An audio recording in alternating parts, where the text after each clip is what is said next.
In my mind's eye, I'm thinking it'll take a half hour to do our ranked chat, but, well, you know how that goes. Can you watch replays in the background?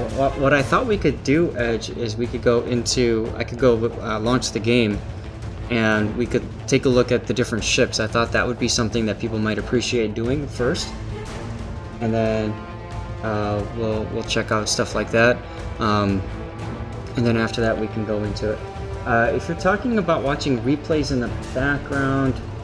Yeah, I'm not sure how that's going to work. Maybe the tier 8s, but... Alright, I'm gonna go turn down the background music, go into the Discord, say hello to everybody, and we're gonna spend a few minutes getting microphones all set up and that sort of things, and then we'll go from there. So, and what we could do, we could even get some training room stuff going or something like that if people wanted to. We certainly can't look at ranked maps that way, but we could talk about ships, that sort of thing. But I think going into the port is the most important part.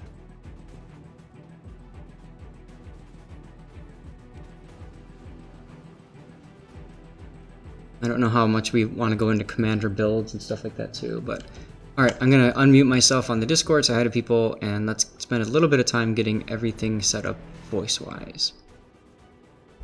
Hello, hello. Hey, Zath. Yep. Alright, I'm just getting everybody's voices up to speed here. Seabear, say something here. Oh, hey there. Excellent. Hey, there. It's finally nice to hear all your guys' voices. Been big fans for a long time. Yeah, it's good to have you here, man.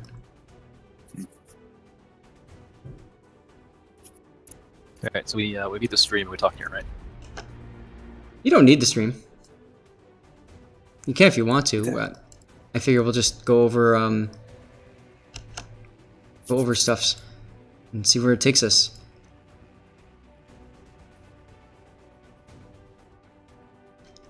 Oh, you spooked my cat. Spooked your cat.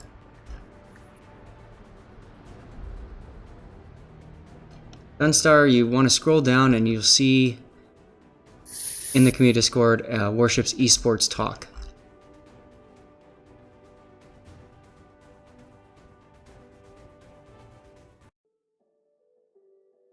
Alright, Helicopter, could you say something, please? Yes. Alright. Give me a sec. Edge? Yep. SAT? Yeah. Alright, Duckman? Testing 1, 2, 3. Nice. Saru? Here. And Seabear. Copy that. Awesome, I think we got everybody here. Dunstar is probably going to hop in a sec.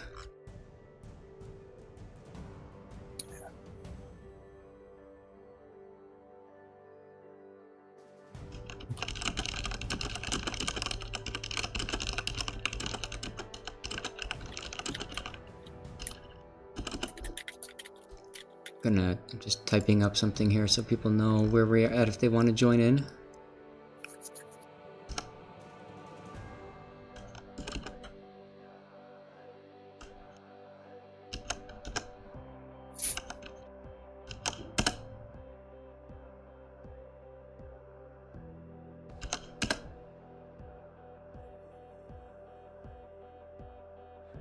Okay.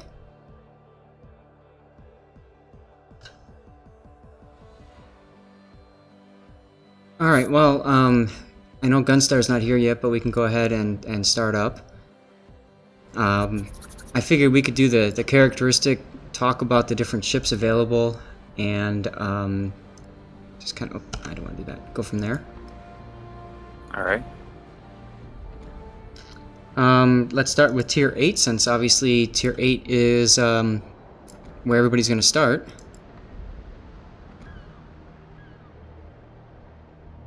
And let's see. Should we start with the battleships? Let's do carriers first. That'll be an interesting discussion. Which carrier do you guys think is going to be dominant? There's only one carrier at tier 8 now. Does it start with Graph? It Well, does! we could technically say there will be no carriers if it repeats like last season. Oh yeah, that's a good point. I'm about to say, most people, when they see a CV and Q, immediately jump out of it. So, yeah, while Shikaku and Grass Zeppelin would be your only two War V Tier 8, well, I shouldn't discredit Enterprise as well, but it depends if Grass Zeppelin goes on sale during the rank season. If it does, then yeah, she'll be the most dominant force, but given her rank, mostly Shikaku and Enterprise duking it out again like previous seasons, so... Now remind me, they did promise an exclusivity period. Was it 3 or 6 months? 3. 3. 3. So that, I think that still misses the rank season, doesn't it? Because it's a 6-week season. No, it's yep, exactly. So it'll be like a month and a half left when rank is over. All right. Buy the carrier you wish you had for ranked. Yeah. Well, if you actually see a carrier in a ranked battle, as a destroyer player, I know I've done something wrong. I didn't say one last season, so. Mm-hmm. Now, I think, if I'm not mistaken, this is mostly rank 1 players or at some point have ranked out players in this channel, right? Yes. Okay, Mhm. because I know that carriers are more common at the lower tiers because fewer people dodge them. And Yeah. not tiers, but the what Ranks. are they Ranks. called? Ranks, I guess. Brackets. Yep. Mhm. So- I like the placement. I'm just going to say that. I agree. The only time I played pretty much Loyal Home last season, and the only time that I'd seen, there was 2 matches where I had carriers, and one was where I went into queue and I just automatically got auto-pulled into a match, and then the other one was where I went into queue, didn't see a carrier, went up to grab a bottle of water from the fridge, and then came back and there was a carrier. Oops. Yeah. You done effed up. Yeah, so you're like you guys are saying, yeah, it's as you get more into the closer to rank 1, the less carriers you see because people who are not willing to stay in queue when there's a carrier. Yep. But that sort of makes it interesting, in my opinion, because the carrier game changes depending on how well the other players on the team play. So at high-end play, right, you see a carrier whose job is just to spot everything because their teammates will take it out as soon as it's spotted. I'm not sure that's as true if you're down in like the 20s. Mm-hmm. Yeah, It's hard to hold true even at 5 because, especially as the season later in the season, you get a lot less skilled players, so carriers feel like they have to carry more. Grumpy At Beard, least thanks the for the host. ability to Different- carry. Would we pick different carriers based on like where in the ranked order we are? It really depends on what carriers you have. Yeah. Yeah. You know what we're going to see a Yes. lot of this season? grab someone. This. We saw... I don't know about you guys. I saw a lot of Lexington last season. Yeah, I That agree. is true. At the Just by lower virtue rates. of having it. Well, the reason that was the truth was because of how many German battleships we had in queue during that rank season as well. So everyone was bringing the AP bombers. But this time we're only going to rank 10, and then we're switching over to tier 10. Yep. So I don't know if we're going to see that many German battleships because most people are going to You be will see a bringing. lot. Yeah, you got It's the like- Hindenburg, and you also have the Henry. You also have the Des Moines, which are all vulnerable to AP bombs. So I think it's not necessarily more of how many German ships or how many German battleships we have, but more of how many ships on the enemy team are vulnerable to AP bombs. True, but that's when we get into ranked, tier 10. But at that point, Mhm. I really think the meta is going to radically change at this point because this is the very first time we're ever going to have tier 10s in a ranked setting. Yep. It's like, are we going to be cruiser dependent? Is it going to be classic ranked like we're used to, where it's just DDs and BBs with an occasional 1 or 2 cruisers? There's a lot of unknown here going with this. Absolutely. So, if you guys don't mind, here's my thought for tier 8 carriers, and then if you have any other ones, we can explore them, and then we'll move on to battleships. But I think Enterprise and Shokaku both having their fighter squadron capabilities are going to be pretty strong. The wild card, of course, is going to be Graf Zeppelin, because now with AP bombers, you can lull the elite cruisers as well as the German battleships and French battleships even. So I think that'll be interesting, and Lexington, of course, is going to lag even harder behind this season. I do wonder if they're going to pull a last-minute sell and put the Enterprise back on sale for this ranked season, though. Because they rated it for Alabama, Prince, and what was the DD, Harkaze? Harkaze, yeah. Yeah. So I'm kind of curious if they're going to pull Enterprise out one more time. That would be interesting. Well, any other thoughts on carriers, tier 8? I mean, do we have any dedicated CV mains in here that would actually like to drop their 2 cents on that? I don't think any of us are CV mains. Exclusively, yeah. Yeah. All right. So moving on to tier 8 battleships, what are some of your guys' picks? It's already pretty simple. Alabama. She just does everything perfectly. I was been a bigger fan of NC over Alabama's. Yeah. I don't own an Alabama, but I really love the Sigma on NC. Well, NC's good as well, but it's just the torpedo belt is so good on Alabama. It just lets you persevere for those DD heavy matchups way longer than an NC would. Yeah, Alabama still has a few downsides. Her superstructure is actually a little bit bigger than NC, so she tends to take a little bit more superstructure damage. Mm-hmm. Agreed. Also, she's not quite as accurate as NC, but otherwise, they're fairly interchangeable. And you probably take Alabama anyway, so you can earn credits. Right. Yeah, you gotta... Yeah, Zath credits, as you can see. I need lots of credits. The only wild card I see here is Rich. I'm kind of curious to see how she does in rank. So, like, everything else has been tried and true. Like, Tirpitz gonna be charging for the front lines, blasting everything with secondaries and torpedoes. Bismarck with her hydro. We're Amagi. staying at 18 kilometers and firing HE. Yeah, that too. But the engine boost doing 37 knots. I'm kind of curious if we'll see some flanking play from her this ranked season. I don't have high hopes for Richelieu because I feel like her armor is too weak against cruisers and she's not accurate enough. She has 15-inch guns on a 30-second reload, which isn't very good. That's why I said wild card. I don't really have high hopes for her, but I'm kind of curious to see what captains will do with her. Yeah, I agree. I think she'll be an interesting flanking battleship, and if she's able to get on the flank and get away with it, that's going to really screw up the enemy battleship and cruiser positioning. well, the maps allow the ships to be able to flank like that. Absolutely. Yeah, at this point we don't know the map rotation. Right. Depending on what the maps are going to be, it might depend on how well a ship works in ranked. The Richelieu to me is more like a head-on ship, right? Not a lot of angling or broadside to that. It's the way a lot of people play them. True. So will the maps dictate the ability for it to get around and get out wide?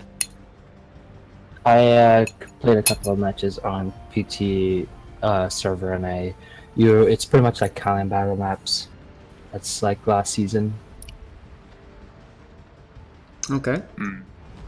So last season, speaking of which, Bismarck and Tirpitz, of course, were very popular. Amagi got, I don't know, I mean, when you look at their armor layout, it got penned way too easy with 32mm all over the place. Mm-hmm. Key was kind of a blah. And then they released the Roma halfway through the season. And unfortunately, I ranked out before I could try the Roma, but what do you guys think about the Roma in ranked? Her guns are powerful. Her belt armor is pretty freaking good, but it still suffers like the same issue like I have with all 15-inch gun caliber battleships. It's just like, you're not going to get those heavy hits. Mm-hmm. I mean, it doesn't suffer as much because it has the incredibly super high pen, but still. But even then, you're overpenning the crap out of everything, right? Right. I mean, her stealth, I think she'll find a home in rank. She won't be a bad choice, but she won't be like this is guaranteed going to rank you out to 10 in in a couple of 25 battles. It's Cool. like those kind of ships I've reserved to for Alabama NC and somewhat to Amagi. Mm-hmm. But I mean, I'm not battleship main. That's a lot of this experience is just from observations as when I operate with them alongside as a DD. So Gotcha. I think that a lot of people experimented with it early on, and later on as the season goes on and as people get closer to rank 1, I feel like they're gonna stop using it, because in ranked is a competitive aspect and you want to have standard ships that can be played. So the Roma is good in certain it's good in certain situations. It's not flexible, I should say. It's not versatile like the North Carolina is. So you'll have obviously players playing the Roma, but I think the better players or the players who want more a standardization / versatility would pick the NC over it. Okay. What about the Gascon? I was gonna say she's in trash tier. Yeah. I mean, she has to show way too much side to get all her guns on target. I mean, it's a funny boat to play with in randoms, but I rather bring Rich before I bring the gas can. Yep. 32 millimeter plating means penetration from IFHE cruisers for days. So, okay. Other comments on the battleships? I'm trying to get through tier 8 a little bit quicker. I hope you guys don't mind, but I think that most people want to chat about the tier 10s. So, Yeah, everybody kind of has a feel for 8. Yeah. mhm. Yeah, but It's tier tried 8 is and probably true. going to be similar to last season in terms of picks. Well, Well, there is one new ship, right, at tier 8, and that's Hipper / Oregon, which are now 2 different ships. Yeah. Because of her buffs. So Hipper got a reload buff and maneuverability buff too, if I recall correctly. Yeah. Mm-hmm. And It's then now like Eugen, a nice. sorry, go ahead. I was gonna say it's a 9-second rudder now, so or something like that, or that regard. Might be Right. a little better at kiting now. Right. And then Eugen got the heal. So it'll be interesting to see how that plays out, because then it's kind of like a hybrid of the Atago and the Hipper. Yeah. Again, my issues with those ships is just it's attrition gameplay. They don't have those quick knockout blows unless the enemy gives them a lot of broadside from the user AP on. I mean, with Princess Heal, I mean, she's really, really tanky. She'll still survive, but besides that, it's why not bring a Chapayev or the New Orleans, which bring the almighty radar and get you guaranteed results pretty quick. Mm-hmm. Okay. So of course Chapayev and New Orleans are good for radar cruisers. We've And seen some. Edinburgh. Yep, we've seen some Edinburghs play ranked. I've seen some do really well, and I've seen a lot do really not well. Well, New Orleans is good if it's not a BB heavy meta. If it's mostly cruisers, your AP is going to always put you out on top. But when it's all BBs, New Orleans has a hard time finding a place to live. Very good point. Well, that goes for all cruisers pretty much at tier 8. I mean, it's our traditional try and true. It's BBs and DDs because you have Lo Yang and all the incredible power down in the DD category, and then you got the NC and the Alabama. It's just what more do you need at that point? Yeah. There is also one other ship to consider at tier 8, and that would be if the Cleveland comes up.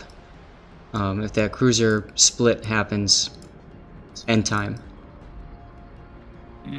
I don't think it's going to make it in time because given how the ST is working right now, they haven't even begun testing the other CLs yet, and they haven't even seen the stat card for the tier 9, correct me if I'm wrong.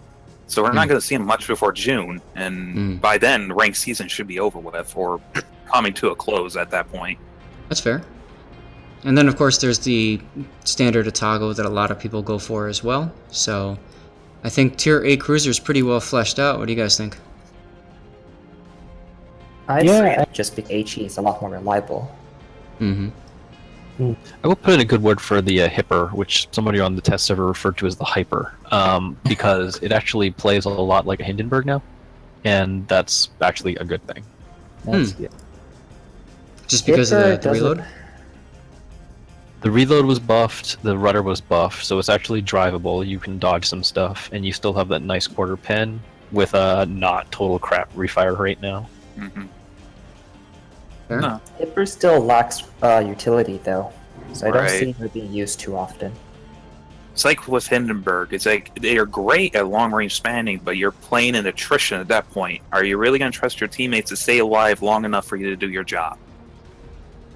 Well, And then you save your Boykin star. is better at the attrition job due to her heal. True. Oh, that's a good point. Yeah, because what happens is you end up being you against 3 or 4, because your team couldn't do their job wherever they need to be. Yeah. You do your job, but by the time you've worked that side or that cap, everybody else is dead. So it sounds almost like you'd rather be playing Atago because you've got the broadside weight to make something happen. I think like a combination of a lot of what you guys are saying. You know, it's Hipper. Its utility is not. It's good attrition wise, and Eugen is a little bit better, but its utility is what might make somebody who has a competitive mindset not play it compared to like the Atago. They're Right, gonna because play super passive. Okay. radar just gives you guaranteed results. Like I used Chapayev for a little bit in the last ranked season, and it's just like press the radar button. Oh look, there's the DDs. Pump, pump, pump, pump. 2 of their DDs are dead. Great, we won. Mm-hmm. It's like you can't do that with Hipper. Hipper is like, all right, I gotta position myself close to this island, pop the hydro, hope they panic, and then, all right, we got the double strike. Oh, 4 of my teammates are dead. Fuck. So you're probably going to end up using it more to harass BBs.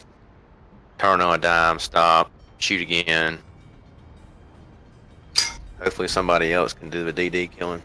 So the nice thing about the about tier 8, about tier 8 with ranked is that there's just so many options for cruisers. I think there's something for everybody, right? That we could agree with. Mm-hmm. All right. Yeah, everyone can have a Kutuzov.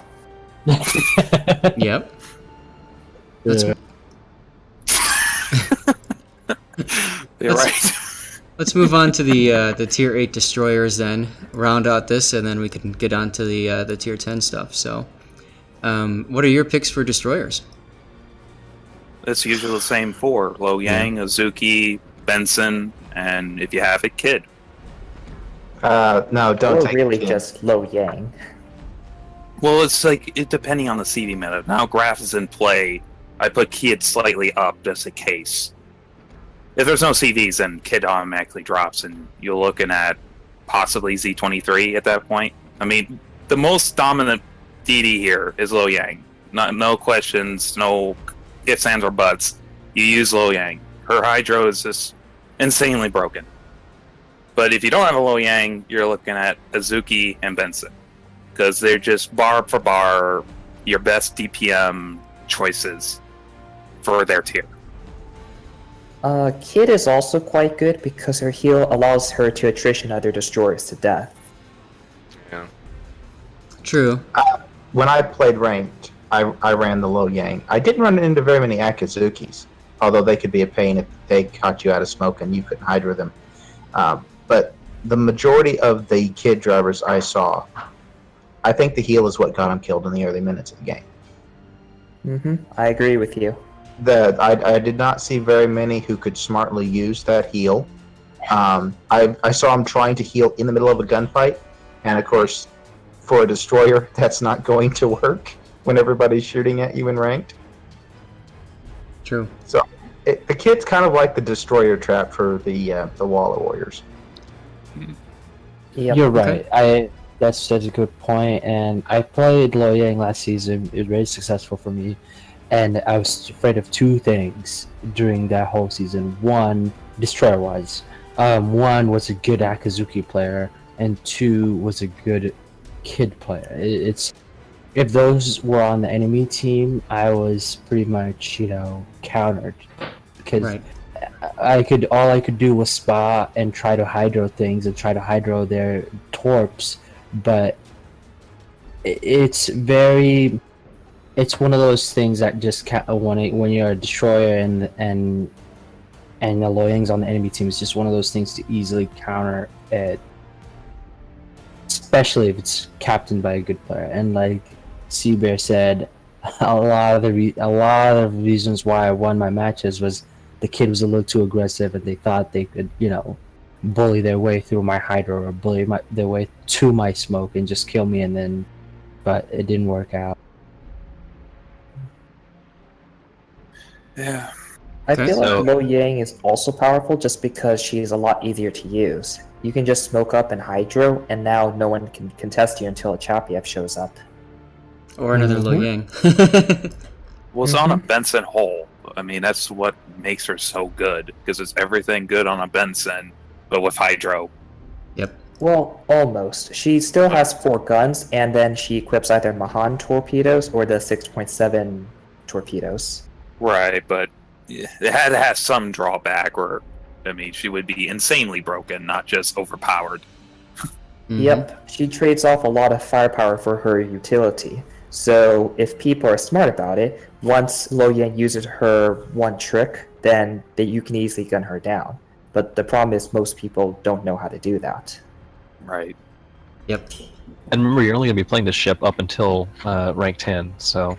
Right. Right. Now, for some people in here, that very well might be the end of their season. And for others, of course, you're going up to rank 10, or rank 1, I mean. So, of these destroyers, ones you probably don't want to take is Xun Yang. And Isn't Arakaze. Yang's great if you want cancer? why is I mean, I that? wasn't going to bring it up, but if that's the case, we'll just buy a Sashio, right? Oh, God. Yeah. Now, if that gets just- released in time for ranked, ooh. Yeah. I would Plus- love to see 3 Asashios on the enemy team. Yeah, right? Easy win. Yeah, bring Kagero, don't bring Harakaze, people. It's just like Harakaze does not have the HP, even with Survivability Expert, to really operate effectively. Mm-hmm. If you want to play the IGN torpedo boat with TRB, play Kagero. Harakaze is actually okay because she mounts the 100mm guns, so she has almost as much firepower as a Benson. Oh, agree, but she doesn't have the HP pool to do it. That's the issue. Even with Survivability Expert, it's 1,600, 300 hit points. It's like, compared to Benson, Kagero, Azuki, Lo Yang, they're leagues above you in HP. It's just like, you're not going to survive that attrition war. Unless they're absolutely bad, and they let you get away with a lot of things. It's like, you're better off bringing a Kagero, because at least you have the HP to survive a lot of those engagements. Or you're better off just going for Azuki at that point. To play that kind of... Well, Harakaze still has the 5.4 kilometer spotting advantage, so it's not all that bad. But yeah, I would prefer Kagero just because that extra HP pool is useful when your PT counter shoots up to 7. Right. Gotcha. I- Okay. I've seen too many Harakazes blow up in my last ranked season. It was just as bad as kid. Well, that's the thing, is it now that when you're talking about this stuff, you're planning on playing a player that's just like you, or maybe who is good as you. But in ranked, those are far and few between most of the time. Most of the players who play those ships extremely suck. All right. Well, how about we move on to tier 10 then? Yeah. Oh yeah, lots of choices. Yeah. So That's- let's. Well, tier 10 will be interesting because you have both more choices and fewer choices, right? There are no Yeah. premiums. There's one per line, and we all know them well. Mm-hmm. So here's our tier 10 carrier pick. What do you guys think? Hakuryu over Midway? Yeah, Haku every way, because Midway's getting nerfed, she'll be completely and utterly worthless. It's like, Or play I battleships recommend for and most play people, even carriers. sell her. It's like her losing the massive amounts in reserve. Nah. Unless they give her back her tier 10 planes, she will never be worth it ever again. Just learn how to hack. Hack will lead the charge every single time. Well, Well, that's Hex- also gonna No, go ahead. like clan battles. You're gonna be dropping Hydro for AA because you don't know if you're gonna get a carrier or not. Yeah. Mhm. Most people dodge carriers. Well, Hawker doesn't fear midway. She just fears the Q. Because, Pretty much. yeah, it's. I would guess that most players aren't going to take a CV in a tier 10, Mm-hmm. just because like there's a lot of good CV. I guess better way to put it is that there's well-known CV players, but there's just not enough CV players at tier 10. So they may end up waiting for like 10, 20 minutes in queue, give up, and then just play a battleship. Okay. That's us. Especially given how crazy AA is at this level as well. Who knows? It might actually cause people to go back into carriers because people may spec specifically for ship combat, so they may neglect AA. So let's move on to battleships then. Of which there are 4. What do you guys think? All 4 will see play. It's just like they all bring their unique strengths and weaknesses. Montana will be the general big one you'll always see, but Yami has her 18.1-inch guns. They overmatch everything. Conqueror has her incredible superpower HE with heal. And Kurfürst, she's a sword like Tirpitz. So, Well, I anybody would try to actually bring expect Republic? Kurfürst to be the most popular since she is one of the easier to. I think she's the easiest battleship to manage. Which one's that? Kurfürst. Yeah, but it's also the easiest focused because everybody Right. goes for There are some. 5. There's Republic too. Yeah. oh, right. Forgot about her. And I she's like the best. I like yeah. Kurfürst, but it takes so much superstructure damage and gets focused so hard by fires and everything. I just like you have to play it so not aggressive, which is like counterintuitive the way it's built. Yeah. So again, I think a lot of this is going to center around what maps they pick, and I don't think they've picked them yet. I think that's why they're not announced. Yeah, Yeah, Yeah, Oh, that's no, true no. too. On the Everything may test change. server, there were some interesting choices. I actually think the map rotation is the same for 8s and 10s currently. And I don't know if that's going to stay, but I do know that I got a tier 10 Trident game, which Wow. was a little weird. Yeah. That actually sounds like fun, to be honest. If you thought the lobbing shots from one cap to the other was bad at tier 8, or shooting spawns from spawns, it's way more so at tier 10. Very true. I think just like again, I think it's just gonna be, the lower the rank you get, the more standardized the battleships will be again.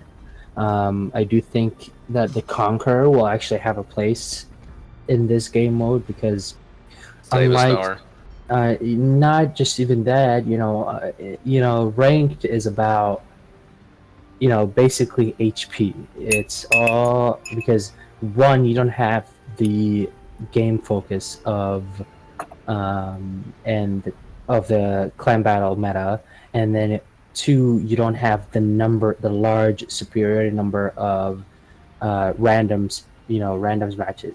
So it's a 7v7 where people are not necessarily in a voice comm with each other, the people who are on the team, and I think that's a very, very powerful setting for the Conqueror. Yeah. We couldn't compare it to the KGV, or wait, was it KGV? That's tier 7. Yeah, or not. I'm gonna say the tier 8, which Monarch? was yeah, the Monarch is completely different from the Conqueror, and I've actually heard a lot of successful stories with the Monarch. So when it's such a huge step up, I think in a meta where people are not gonna focus things, and with that concealment like that, I think it's gonna be very powerful. Mm-hmm. Agreed. And I mean, for the same reason, Montana could be very powerful as well. That is true. with its That's why I say broadside. all the. That's why I said most of the tier 10 battleships here are gonna find a home. Yeah, It's like they all bring their unique pros and cons. It's just which one you're most comfortable with. absolutely right. So just like the tier 8 cruisers, there's something for everyone at tier 10 battleship. That's true. Mm-hmm. So shall we move on to cruiser then? Yeah, this one's gonna be the more interesting one. Yes. All right, top Everybody- pick. What do you think? We all have their favorites. It's I can't really say there's a favorite here. I mean, Amber. every single cruiser here does what they do and excels it by 10. Mm-hmm. It's like Minotaur, you can equip it for radar and be like a very big pain in the ass if the maps allow it. Or you could just have smoke and just be an immovable fortress if they can't smoke fire. Yep. Henry, 40 knots with speed boost. If people don't know how to aim, she's just going to light everything on fire. Yep. Hindenburg, it's literally a pocket battleship. Zhao with her troll armor and HE, her torpedoes, her stealth. Des Moines, her radar, quick firing guns. Mosa with her incredible ballistics. It's just they're all going to see play. Mhm. But it's just the question is in the numbers. I just I'd think expect it- Minotaur. Oh, do you want to go first? No, you're fine. Go ahead. Liz. I actually don't expect certain cruisers to be played very often. Minotaur would not survive very well in a meta dominated by battleships. She's too difficult to play, I think. Yeah, I was going to say, I think the biggest question is going to be what meta shakes out. Because some of these are really bad in a heavy battleship meta, Minotaur being a perfect example. But if it's a cruiser heavy meta, like, you know, the enforced meta in clan battles, then they're all going to be really interesting. Right. That's why I'm like saying that all of them are going to see play, because this is something that we never seen before. Literally, it's just like it's going to be probably 2 weeks into the season before we actually see any kind of meta form out, because everyone's going to be experimenting with everything. I mean, we do can stick with the try. We have clan wars to draw upon, so we'll see some similarities. But one battleship limit versus, you know, how many 5 battleship games did you get last rank season? Yeah, that's true. I think it's fair to extrapolate previous things into this and say that battleships and destroyers, and mostly battleships, are going to be common. So Mhm. you're going to want to pick a cruiser that's good against battleships and destroyers. So which would that be for you? I really like Des Moines, but Yeah. of course Des Moines is really hard to play. In order to deal with battleships, you have to have someone spotting for you and the knowledge to fire over islands, mostly. Mm-hmm. And then, of course, it just counters destroyers, so that's problem solved. It'll be Hindenburg. She's very, very flexible. Hindenburg she should be just- the go-to ship. It's like with spotter plane, with range mod, and the DPM she has, she reaches out to those battleships that are going to like to sit in the back, and you could just light fires all day. Same with Mosfa, actually, but she's not as soft. It's like the problem with Mosfa is her sides. It's like you show a little too much, you're going to eat 3 citadels and die. Hindenburg, she's like, yeah, you might citadel me once or twice, but I'm fine. Can I introduce you to Republic? Yeah. That's gonna shake things up a bit, isn't it? But Yeah. certainly Hindenburg will be popular because it's just easy to play. Like, you can't go wrong with the Hindenburg. The Right. question is, will it win more often than other cruisers? And I'm not sure about that. No, I disagree with that. That's why it's like Des Moines and Mosfa will probably be the end up go-tos, because they both carry the mighty radar, Yeah, and they both have the rate of fire, and, well, in the Mosfa's case anyway, the ballistics for her to kind of just sit back far enough, but still scan the caps, delete those DDs, and move on. Well, but that's The a big rank is difference about between tier 8 winning and tier 10, right? Is that in Mothman. tier 8, Shapayev can stealth radar, right? And Moskva absolutely can't. You see that thing for 2.5 kilometers before you can get radared by it, or 2. Right, but this is also assuming that it's like the random nature of rank, where everyone's like, okay, I have to sit in this cap, and I'm going to sit here and pop the smoke and just show everywhere where I'm at. So where the most could be like, all right, I know how to make my approach here. Pop radar. Hey, I see ya. Bang, bang, bang, bang. Oh, there goes 50% of your HP. Have fun. assuming that battleship doesn't fire on them as well. Mm-hmm. Moskaza, I don't think will be very popular because her detection rate's too high. She can't really tank like a battleship, and her firepower just isn't good. She just has too many drawbacks, I think. It does no good to sit and smoke with the Moskva because you can't shoot without being seen. Mm-hmm. At least with the Des Moines, you can be within 8.2 kilometers of anything, which is pretty close to the cap, and smoke if you have to be, and still wreck everything, and get there without being seen in the process. This is also me like guessing like without knowing maps. If I actually know maps, then I could be a lot more accurate with my predictions. Because I'm going to use Des Moines for rank once I get to tier 10. It's like that's my go-to ship because I like her. She does everything I want her to do. But I don't know what the maps are. If they're going to give me a lot of Islands of Ice, she's going to suffer. While most of them shine on such a map like that. Okay. So the maps I did see at the end on test server, and I can't check anymore because I ranked out, so I can't. Islands of Ice, Canada, which is Shatter, Conquest, which I think is Trident. Neighbors is Neighbors. Mm-hmm. And Mountain Range. And Mountain Range. So Des Moines is going to have problems with Mountain Range and Islands, but that's it. It might have problems in Neighbors too. Somebody showed me a picture of North. I might just not have gotten it, but it might still be in the rotation. I really hope it's not. Oh, triggered. Depends on where you spawn on Mountain Range. True. Right. All right, shall we move on to destroyers then? Sure. So destroyers are interesting because we were just discussing like the power of the radar cruisers, and I actually think I might try to play through the season with a radar Yu-Yang because it has a lot of advantages. It survives in a BB meta as long as you don't play really stupid, and I just think it might actually have more utility because you don't see the radar as readily as like a Moskva at 13.7 or even a Des Moines because you can kind of predict the islands.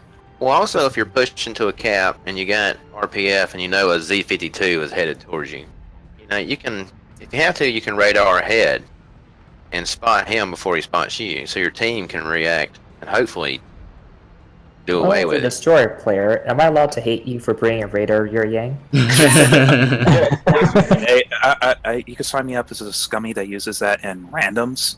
It's just like I find that too powerful to not to use. It's like, why sit and smoke and give away my position when I could just like sit behind that island, pop the radar, see through it, get the other DD killed while me having to engage with it? Well, that's assuming that your team does anything, right?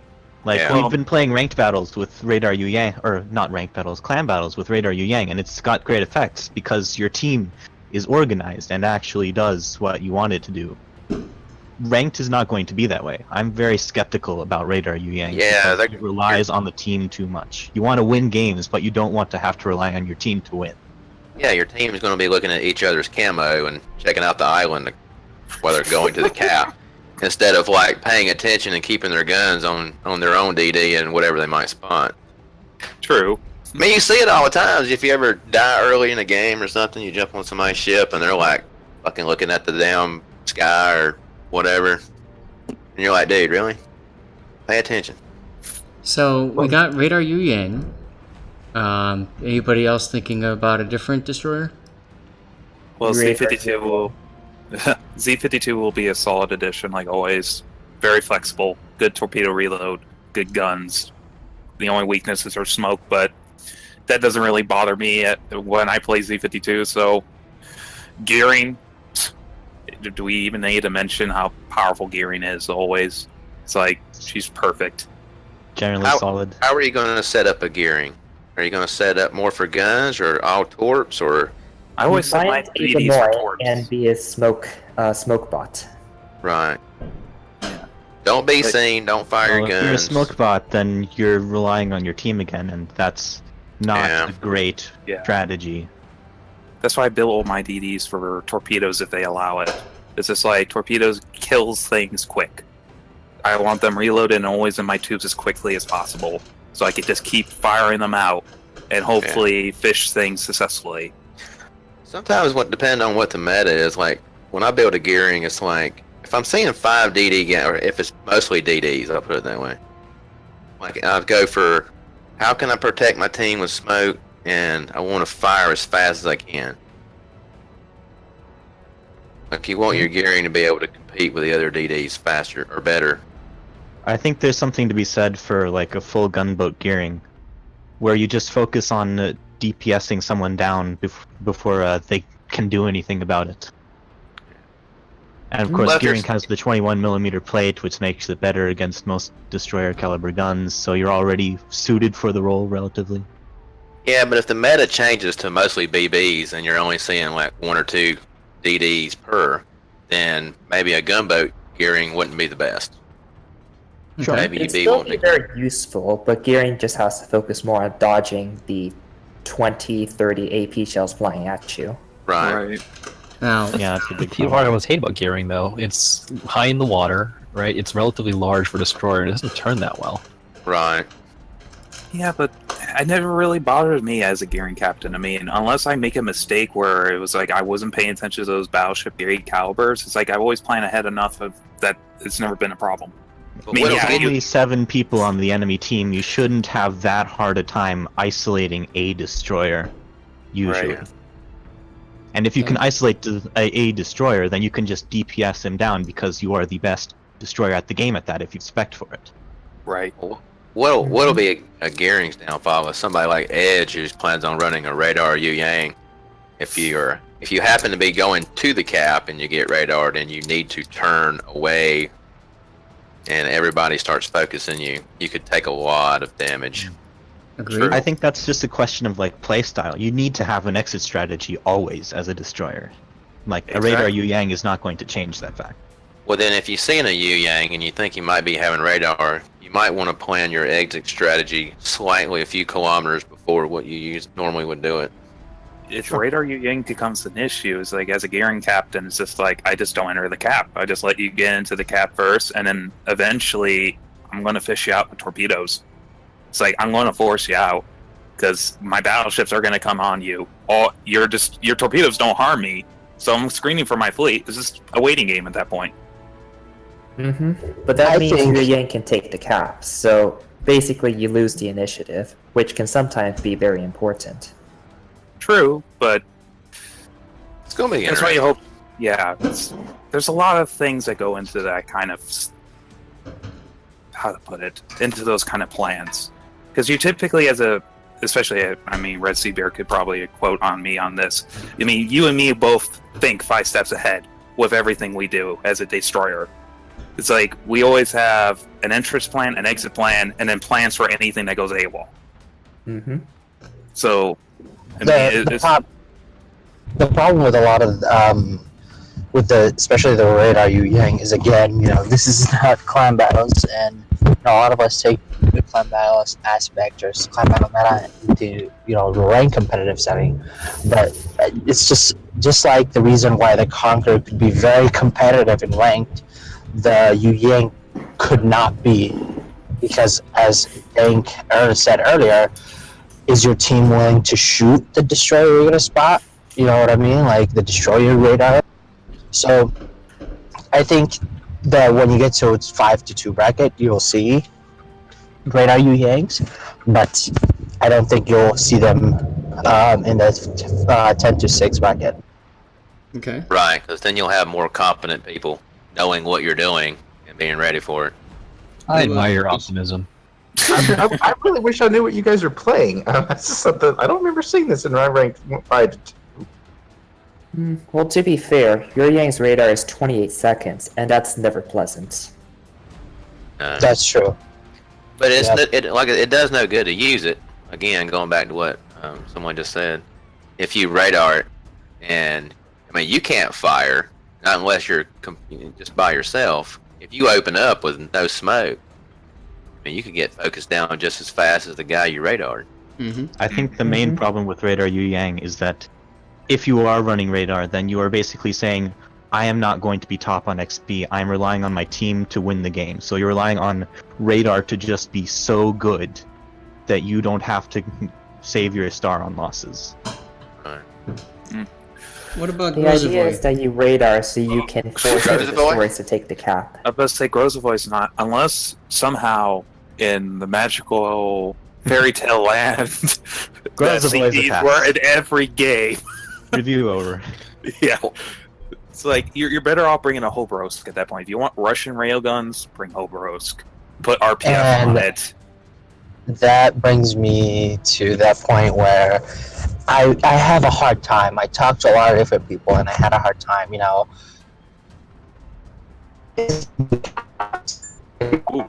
Ruh-roh. Because losing the connection here. Yeah, let's say. Robocopter rescue.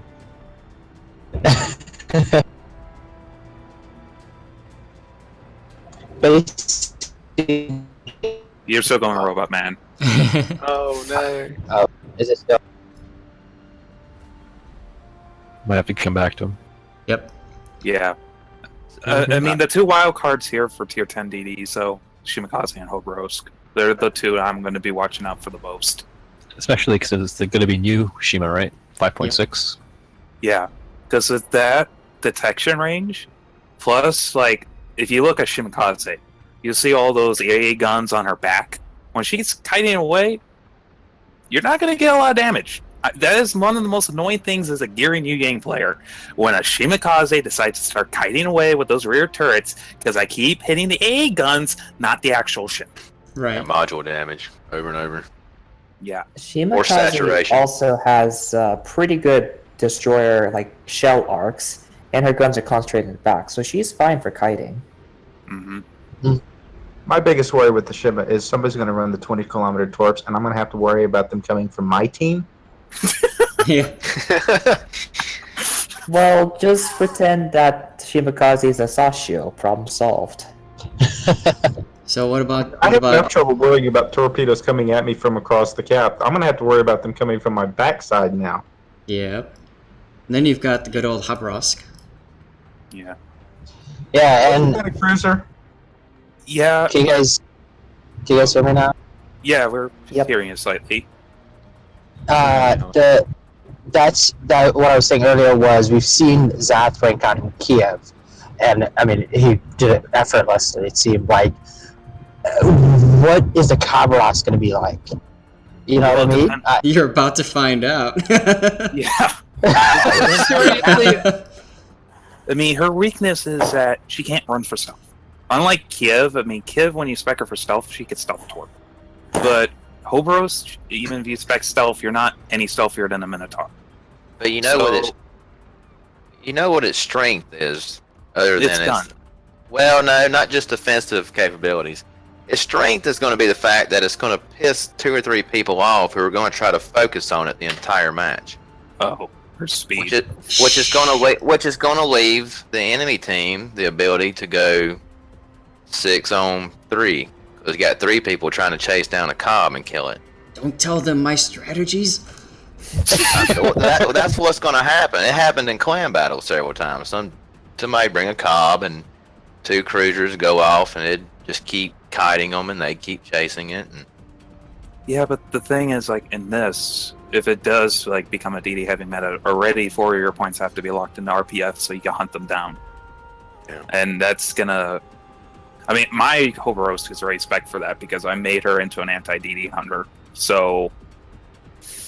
The thing is, last rank season I have faced off because we play ranked at the same time with Zath. I faced off with Zath a couple of times. I played the Loyang, he played the Kiev, and I've had him 3 matches. 1 match I managed to win my team because I kept screaming in the chat, "Ignore Zath, ignore Zath, ignore Zath," because everybody was like, they all wanted to chase Zath for some reason. They all wanted to go after Zath for some reason. It's like, no, Never ignore him. underestimate randoms. Yeah. It was Never ranked overestimate them, rather. That's right, too. And that's what I'm afraid next season coming up. Probably. No, if you you choose sorry. Bob, though, go on. well, Yeah, so I was just go ahead. I was just gonna say, I think that the important thing and I wanted to get to this once we got done with the ships, but just talking about general tips and ranked and what works and what doesn't, and I think the cool thing is that you can play like a Kiev or a Kaba. It's a completely different playstyle, but it works. And you can play a Lo Yang, and it works. So it comes down to the player, not necessarily the ship. Yeah. Well, somewhat. I mean, if you took an Omnivoy in a tier 8 rank, I don't think you're going to do very well. You'll Edge, do you want better to get than a David? Hissing Yang player.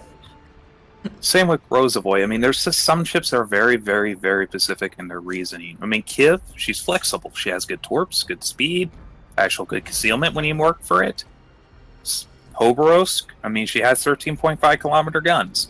She doesn't really have torpedoes, but when you spec her right and you know what you're doing, you're going to be a pain in everyone's ass. My Z52 is like fully spec for torpedoes, so I could spam torpedoes for days and flood the seas with them. Mm-hmm. It really comes down to, like, do you have a build in mind? Does this build work very well on this ship that I'm about to use? And is it going to perform 100% of the time every time I play it, no matter the map? Those are the three questions you have to ask yourself when you're, like, looking at a ship and saying, I want to take this to the rank. Okay. Well, that's why Benson and Des Moines work so good. They're kind of built for everything. Right. I'd just like to point out, Omnivoy is just fine. There he is. Hey, dude.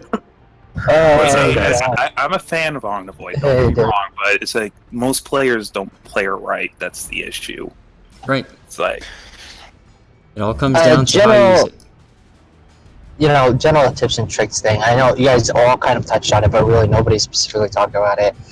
The ranked meta changes not only throughout the season, but during the day. But I feel like you've also got to take that into effect, whether you're playing a battleship or a cruiser. There are times where I majorly played Loye, but because of the fact of how many radar cruisers, because it was apparently a radar meta during the time I was playing, I had to switch over to either a cruiser or a battleship. And I've sent a couple of replays to Zath where I was playing an Alabama because I was forced to play Alabama because I couldn't play the Loye. You just have to be versatile and have ships and plans for when the meta shifts over. Okay. But that really gets a different thing that's brand new this season, which is it is tier 10, right? And most people don't have a lot of tier 10s to do that with. So I wonder if we're going to start seeing a different meta or a less fluid meta. That's true. I agree with the less fluid meta. I mean, you already see it on the forum boards with people complaining about being left out this season. So I'm kind of actually really curious to see what truly numbers people have for tier 10s. Why don't we just give these people rental midways? Rental girls boy? Because that hurts everybody's soul. Well, that's the definition of ranked, so I don't see a problem. Okay. Any other... I'm kind of running a little bit low on time here. I promised myself I'd be done at 5, so that's about 5 minutes. And what other kind of tips, tricks do you guys have, those of you that played, especially those of you who ranked out? What kind of suggestions can you give to people?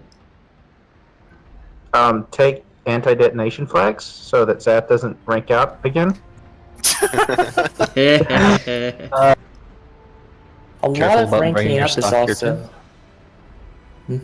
A lot of it's also psychological. Like, if you take a few losses, most people tend to go on tilt, in which they just continue losing until they finally stop for whatever reason. So it's a good idea just to take breaks every now and then. Probably like after 1 or 2 losses, or even just after like 3 or 4 games. Good tip. Anybody else? You can do what I did last season, well, 90-80% of last season, is 1 rank a day, And if you don't achieve your rank for that day, be in a positive, or don't. It's just the point is not to be a negative in a star. You can be up a rank, or you can be up 1 star. It's just as long as you're not in a negative for the day, you'll have more than enough time to finish the rank season as rank 1. Okay. One of the things I employed in the last couple seasons that really helped me was not to push the battle button a second time. You won a battle, you're good, especially if it was a close battle, if you're shaking. Get up, walk around, do something else for about 5 or 10 minutes, and then come back. Like I said, if you're on a losing streak, 2 or 3 losses in a row, stop. You're done for the day. I know one big wall I faced this last season was we hit a 200% weekend, and I made the mistake of playing ranked that weekend. And just absolutely trashed me because all of the bad players were playing apparently. So if I had to play those 3 days of ranked, I could have been done that Monday. But as it was, I had to spend 3 more days recovering what I lost because I was playing bad teams. So try and figure out when you can play and when you can get good results and do it. Just repeat that. It's like my dad said when teaching me how to make free throws. Figure out how to do a free throw, and if it's successful, learn it and repeat it. Mm-hmm. Right. That's what happened to me last season. I went out like the first couple weeks of it. I went all the way up to rank 6, and then I hit that about that time that you just said, and I wouldn't back off of it. I kept losing, and I ended up back at rank 9. So I was like, I've had enough. Yeah, Not the doing it no negative, more. the negative slide, it hurts, right? It's definitely a very big concern. I think the important thing about ranked is it's very easy to underestimate what it's going to take to rank out. And, when you get to rank, like say you get to rank 5 for the first time, on the graph it looks like, hey, I'm pretty damn close to rank 1, but in reality, you're only about a quarter to a third of the way there. So I think Lots of games. it's important to set your expectation, Oh, This past season, I actually made a spreadsheet to visually map out the games because I had that happen to me where I would get closer to the end and start feeling the slog kick in, and it was because you think of ranks as being linear and they're not. It's such an exponential increase in games per rank that having that actually visualized was tremendously helpful in terms of pacing myself. Now, sorry, go ahead. Oh, you're good. No, nothing. That was me kind of just like going, yeah. Because sadly, I never ranked out, but it's always because work eventually interferes, and I just don't get the time to fully close out. But I mean, every point made is pretty much correct here. Yeah, there's some things you can't get around. Like when I finally said screw it when it started getting bad, I ran into this like string of either team. Yep. You cut out. String of nothingness. Hey. Sorry. Anyway, what I was gonna say is my bad stretch where I finally just said screw it. That it was because I couldn't control the amount of AFK CVs or the team killing guys who decided they wanted to torp their entire team from the start of the game. And some of the things you just can't avoid, but that's when you got to walk away for a little while. Yeah, generally speaking, I never really saw that much of rank 5 and up. You'll run into the average, every now and then an AFK, but rarely would you run into Airborne Samurai. Yeah, rarely do you run into team killing people and stuff like that. Super tilters. So, one thing I wanted to mention too, it's this season because it's tier 10. I mean, there's a lot of people that don't have anywhere near the amount of credits I have, and so, I mean, one of the suggestions I think it's important is regardless of what ship that you pick, managing your credits is really important. I had season 2 was tier 8. I was doing really good things with the Amagi, but I actually ran out of credits. So, India Bravo tier 3, very important flag to have. And later on, when you move up the season, you get flags that give you credit reduction bonuses. That might be helpful. And if you have a ship that you really like and you expect to spam it like crazy, then it might be worth considering picking up a permanent camouflage just so you can keep going. Actually, I'll just straight up say this. I mean, if you own a tier 10 and you don't really want to spend a lot of money on the game, it's like you could buy those camouflages for the 5,000 gold. It turns that tier 10 ship into a tier 8 premium practically just without the elite captain training program that goes with those premium ships. They pay for themselves. They really do. Yeah, my gearing and Yu Yang are my credit makers. They make me 400,000 silver every game. So it's like so nice. So nice. I think you got people who have like 1 or 2 tier 10s, so they're ability to bring different ships gonna whack. But then you got people who have lots of tier 10s who just hate playing tier 10. Mm-hmm. Like the majority of my clan that I'm in, they have every tier 10 you can think of, but their total tier 10 battles is still less than 200 because they just hate playing tier 10.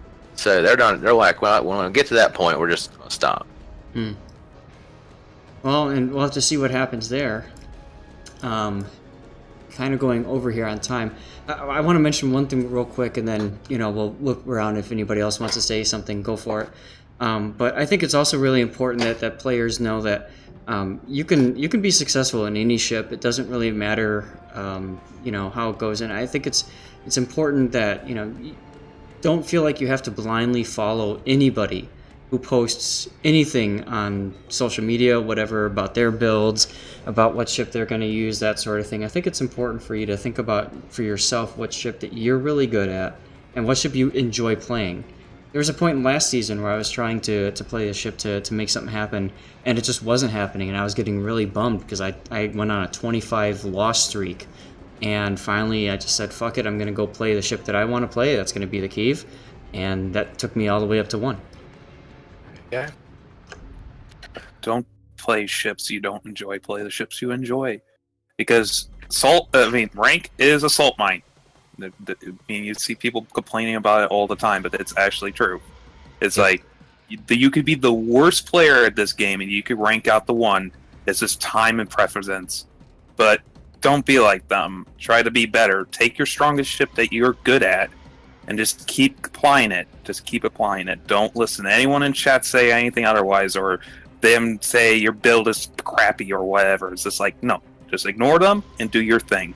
Eventually you'll get there. All right. Good tip. Thank you. One quickie question. I hope it's quick. Ranked versus liquor.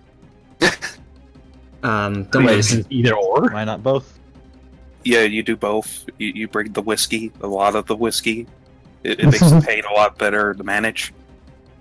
Yeah, it's really up to you, and what's important for me. I never drink alcohol while I'm playing competitively, because I don't want to have anything slowing my reaction down or anything like that. But if that makes it easier for you, again, that's what it comes down to: is how do you best put yourself in a position to deal with the stress, deal with the strain, deal with the focus to succeed.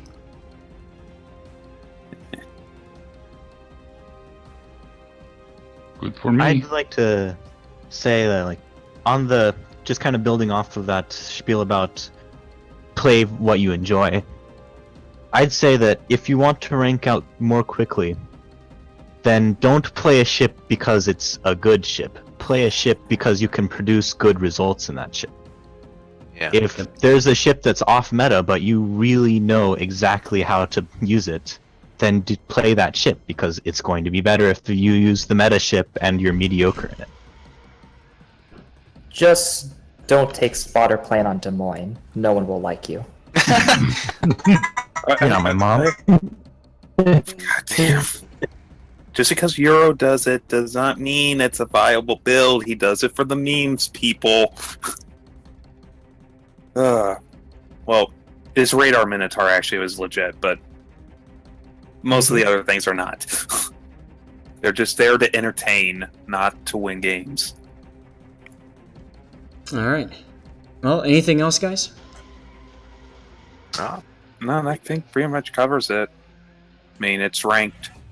It's just like you're going to be angry a lot of the times. You're going to be frustrated a lot of the times, but just keep persevering at it. You'll get there. What you'll have to do, Zath, is after so many days or weeks of it, you'll have to come back and you'll have to have a talk with everybody again to see where their feelings are. Ranked Anonymous. Ranked Anonymous. I'll sign up for that. Just retitle the stream Lord Zath Salt Theater. Well, it's ranked, so abandon all hope and prepare for the grind. Right. But most of all, have fun. Republic is Bay. At least it's tier 10 this time, where I'm most at home at. So yes, I'm finally gonna have fun. Yeah, that's the thing for a lot of us. Is that a lot of the names I see here, I see at tier 10 a lot, the majority of the time. So the most comfortable feeling for a lot of us is going to be at tier 10. Yep. Yeah, it's going to be weird. But...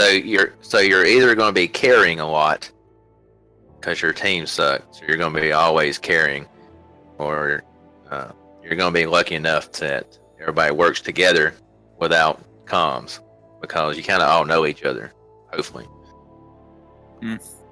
Yep. Only time will tell here. Hopefully it's a lot better than the previous ranked seasons, but I'm having a lot of hope for this one, even though it's going to probably be dashed in the very first hour of me playing it. If Right you over his catch shoulder, as a throw new it out the player. window. Just good luck and have fun to everybody, I guess. Yeah. I'll probably Absolutely. see you all on the sea. Yeah, guys, thanks a lot for coming, hanging out. Appreciate it. This is kind of fun. We've never done a ranked chat before, so yay. All right, Zath, go make the old lady happy, man. Yeah, she's been Yeah, waiting it's very for 10. patiently. Yeah, we're 10 minutes over. I imagine you need to go, so... I do. So just a quick thanks again to everybody, and as you guys know, send in your replays of ranked if you're open to me showcasing it. I'd love to get more of those games up, be in a position where we can talk through your line of thinking, that sort of thing. This is all good stuff, and it's there to help the average Joe player, which is freaking awesome. So thanks for doing this, guys. All right, Zath. Good night, man. Or good morning, whichever. All right, good night, guys. Have a good night. And for those of you guys watching the stream, thanks for chiming in. And hey, I'll see you guys. I'm not sure if I'll be streaming next Sunday or I'll take the weekend off or something, but I'll definitely be seeing you guys in the future with more replays and all that good. Quick programming note, this is pretty much the end, I think, of patch cycle 7.3, so I don't know that I'll be able to get 7.3 replays in after this stream, so I do apologize for that, but if 7.3 drops this week, then that'll be it for 7.3 replays. Just want to put that out there. So thanks again, everybody, for watching, and take care, guys. Have a great rest of your Sunday. And Saru, I'm definitely going to make this chat as a part of a ranked vid. Yes, I do agree. And thinking about timing, I'm probably going to, hell, I might just set it up to go out tomorrow or something, and that gives a chance for people to think things through. So there you go. Take care. Have a great rest of your weekend.